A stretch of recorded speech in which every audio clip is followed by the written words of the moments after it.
Upon the liberation of concentration camps following World War II, the Allied forces, consisting of the United States, United Kingdom, Soviet Union, and other countries, were confronted with the horrifying and unimaginable aftermath of the Holocaust. As they entered the camps located in Nazi-occupied territories, they were met with haunting scenes that depicted the sheer scale of mass murder, unimaginable suffering, and unfathomable levels of depravity inflicted upon innocent men, women, and children. The sheer magnitude of the atrocities committed within these camps was a stark reminder of the depths of human cruelty and the urgency to ensure that such horrors are never repeated in the annals of history. One of the most disturbing discoveries was at Bergen-Belsen, which the British Army liberated on April 15, 1945. Again, the horrific reality of the Nazi regime was brought to light, revealing 13,000 dead bodies and 60,000 half-starved prisoners inside. British forces also discovered a small number of SS guards who attempted to hide their identities among the prisoners. The SS, or state police, was a significant instrument of the German dictator's terror. Initially, its members served as a special guard responsible for protecting Adolf and other party leaders. Among them was Johanna Bormann, who became infamous for her brutality towards prisoners after the Belsen trials. Johanna Bormann was born in Birkenfeld, Prussia, on September 10, 1893. She was deeply religious in her early life and even engaged in missionary work. Her noble beginnings took a sinister turn when she joined the SS in March 1938 as a civilian employee in order to earn more money. She started working in the kitchens at Lichtenberg, one of the regime's earliest concentration camps. In 1939, Lichtenberg was closed and Bormann transferred, along with 900 female prisoners, to the Ravensbrück concentration camp near Berlin. Located 90 kilometers north of Berlin, Ravensbrück was a concentration camp exclusively for women. Built in the autumn of 1938 by Nazi architect Heinrich Himmler, the site remained hidden behind the Iron Curtain for years and is still seldom mentioned to this day. During World War II, many Jewish, Romani, and opposition individuals were sent to concentration camps, many of which were mixed gender. However, what few know is that there were also places exclusively meant for females, where women were forced to work exhaustively until they became debilitated or died. Unlike many other female guards notorious for their cruelty during the Holocaust, Bormann was older and had lived a life before the Nazis came into power. She worked as a supervisor at Ravensbrück before being transferred to Auschwitz concentration camp in Poland in mid-May 1943. Auschwitz-Birkenau was the largest Nazi concentration and extermination camp during World War II.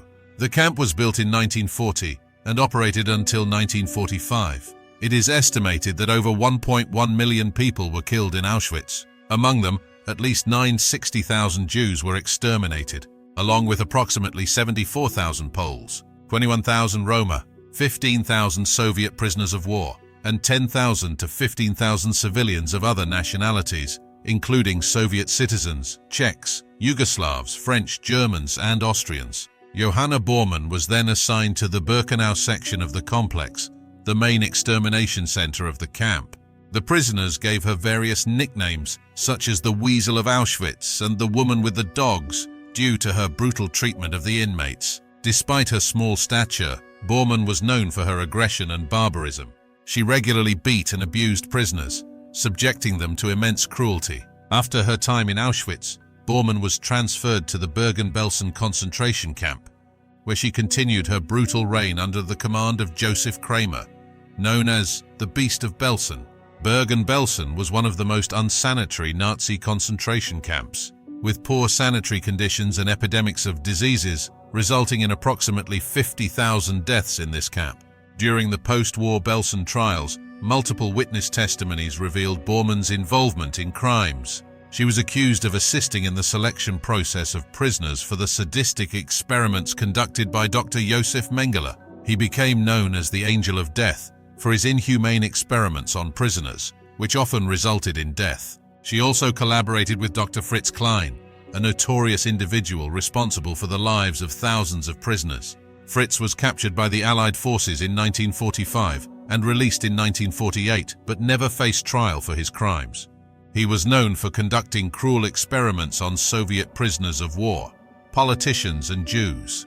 His reputation for sadism and cruelty persisted until his death in 1969, without any accountability for the horrors he inflicted. Returning to Miss Bormann, one of the most disturbing accusations against her was the practice of unleashing her dogs on prisoners. Numerous accounts of her dogs savaging inmates emerged, illustrating the fear and terror she instilled in those under her control. Bormann would also beat prisoners severely for various reasons and force them to perform exhausting exercises only to beat them further when they struggled. Upon the camp's liberation, Bormann was arrested and put on trial for her war crimes. She remained defiant throughout her trial, admitting only to hitting prisoners to maintain order, but denying her involvement in the selection process and setting her dogs on prisoners. Despite her claims, Bormann was found guilty and sentenced to death. On December 13, 1945, she was executed at Hamlin Prison by famed British executioner Albert Pierrepoint.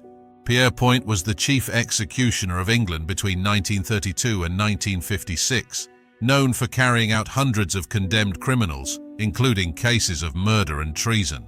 His technique was so precise that it ensured a quick and painless death for the condemned. Some would say that Pierrepoint's methods were somewhat unfair to Bormann, don't you think?